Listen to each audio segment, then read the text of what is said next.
Alors c'est parti pour la mise en place. On peut ouvrir l'index HTML donc du premier dossier, du site qu'on va créer ensemble. Je vous invite vraiment à coder avec moi, surtout si vous êtes débutant, pour plein de raisons, notamment pour s'habituer à écrire des raccourcis, pour s'habituer à écrire des bouts de code, etc. Plus vous allez l'écrire, plus ça ira vite et plus vous l'aurez dans les doigts, entre guillemets. Ensuite, vous allez rencontrer des problèmes, rien qu'en codant, même en recopiant, vous allez rencontrer des problèmes. Et ça, plus tard, quand je serai plus là dans les cours, etc., quand vous ferez vos propres sites, eh bien, vous aurez vos propres solutions et vous aurez déjà rencontré des problèmes. Rien qu'en codant, etc., vous allez voir si on fait des erreurs dans le style, etc., ben, il se passe des choses sur le site et vous allez dire, oula, pourquoi il y a cette taille-là, il y a cette couleur-là, il y a cette forme-là, etc. Et vous saurez pourquoi. Voilà. Faut vraiment s'y habituer. Ensuite, on va commencer donc ici l'index HTML. Ce qu'on va faire, on va mettre ça en grand écran. Hop, et celui-là aussi. Comme ça, on aura la place. On fait point d'exclamation entrée, ça nous écrit le doctype direct. On peut mettre FR ici. Ici, on va mettre découvrez Tokyo.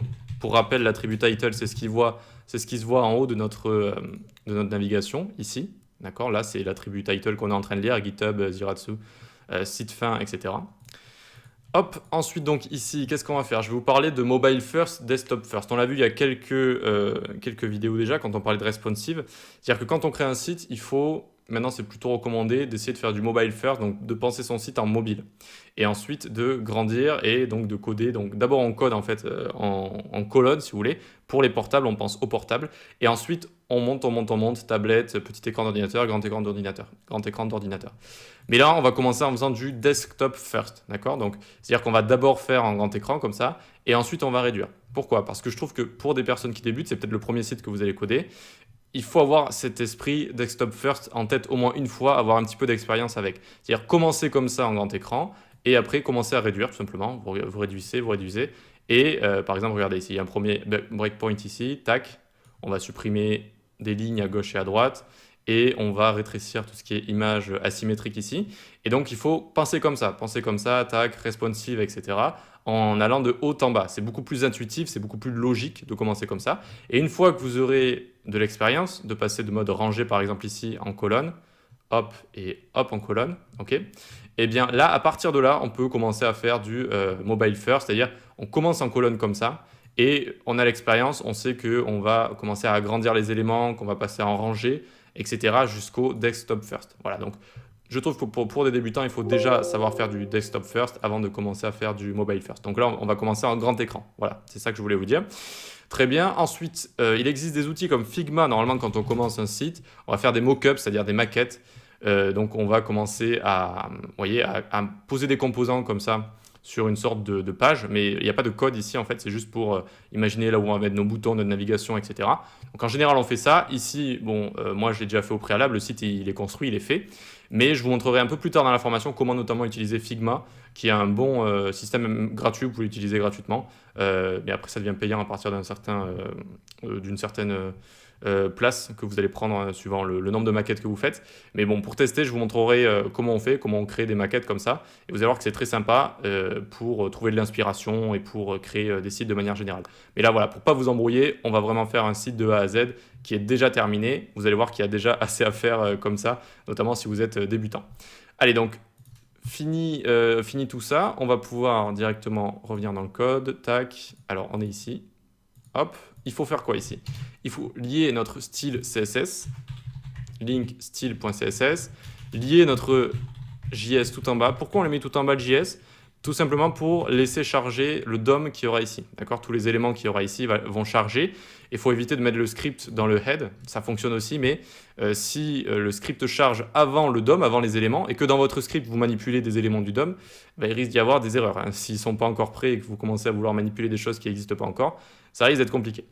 Ok, donc on a le style, on a le app.js. Il nous manque une chose qui est assez sympa pour les sites, c'est utiliser des polices d'écriture. Et donc ici, on va en utiliser deux. On va aller sur Google ici, Google Font, qui est un site proposé par Google, vous l'aurez deviné, pour avoir des polices d'écriture gratuites. C'est assez complet, c'est assez sympa d'avoir des polices ici avec Google Font. Donc ici, on va utiliser Railway, tac, ce qui est ici.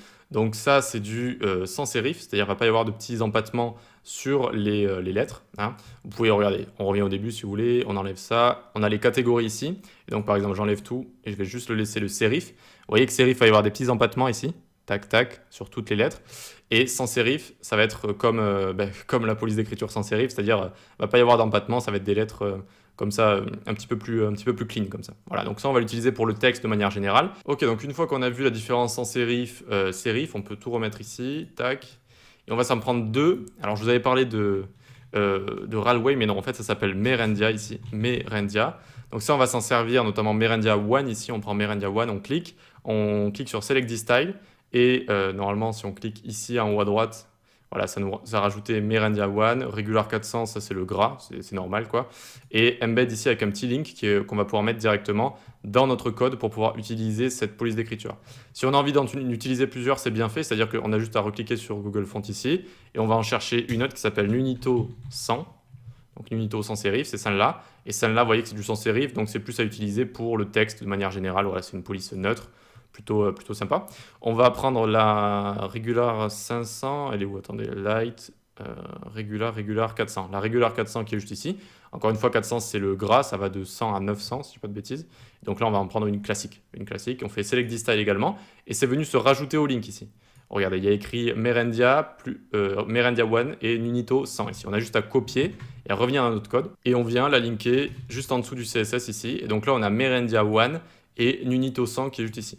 Et donc si je fais un H1 là, lorem 5, un H2 là, lorem 5, on va voir qu'on peut utiliser les deux. On vient ici dans style et on fait H1 font size 80 pixels, font femme, on va mettre Merendia One comme ça, et H2, on va mettre font size 80 également. Ok, tac. Et font femme, on va mettre Nunito ou Numito Nunito. Ils ont toujours des noms à coucher dehors. Nunito 100. Alors avant, quand il y avait des espaces ici, souvent il fallait mettre comme ça les apostrophes, etc. Mais là, normalement, on peut faire sans. Regardez, ça va fonctionner également. On vient ici, on vient se l'ouvrir avec le live server, évidemment, sinon ça ne va pas fonctionner. Clic droit, Open with live server. Donc on a la première police d'écriture qui est juste ici, qui va nous servir notamment à écrire Découvrez Tokyo qui est là. Voilà. Moi j'aime bien dans les titres H1 mettre une police spéciale. Et ensuite une police plus neutre pour tout ce qui est texte, etc. Qu'on a juste ici. Voilà. Donc vous voyez qu'on a bien la première qui est juste ici et la seconde qui est là. Voilà, et pour les apostrophes, eh bien ici vous voyez qu'il n'y en a pas besoin. Alors n'hésitez pas si elle ne fonctionne pas, votre police, à tenter avec une apostrophe pour voir si le bug vient de là. Souvent, si elles ont un écart entre les deux, s'il y a un espace, voilà, n'hésitez pas à mettre des petites apostrophes si elles ne fonctionnent pas, mais maintenant, vous voyez que ça fonctionne sans apostrophe, c'est très bien comme ça. Et donc, on peut mettre Merendia One sans sérif juste après. C'est comme ça qu'on présente une police d'écriture de manière générale, c'est-à-dire on utilise celle qui est spéciale, celle qu'on a importée, et si elle ne fonctionne pas pour X ou Y raison, si le lien ne fonctionne pas, eh bien, ça va se reporter sur sans sérif juste après, qui est une police très connue et acceptée partout. Ok pour ça, allez, dans la partie design de ce cours, je vous montrerai comment lier, ou plutôt comment choisir des paires de polices d'écriture qui vont bien ensemble. Voilà, donc par exemple, si on en a une un petit peu spéciale et une qui est beaucoup plus neutre, et donc ça va bien ensemble de les utiliser comme ça. Il y a aussi des histoires de sérif, sans sérif, etc. Donc on rentrera dans les détails plus tard. Donc là, on a nos deux polices d'écriture, on a notre index HTML qui est prêt, on va pouvoir passer à la suite.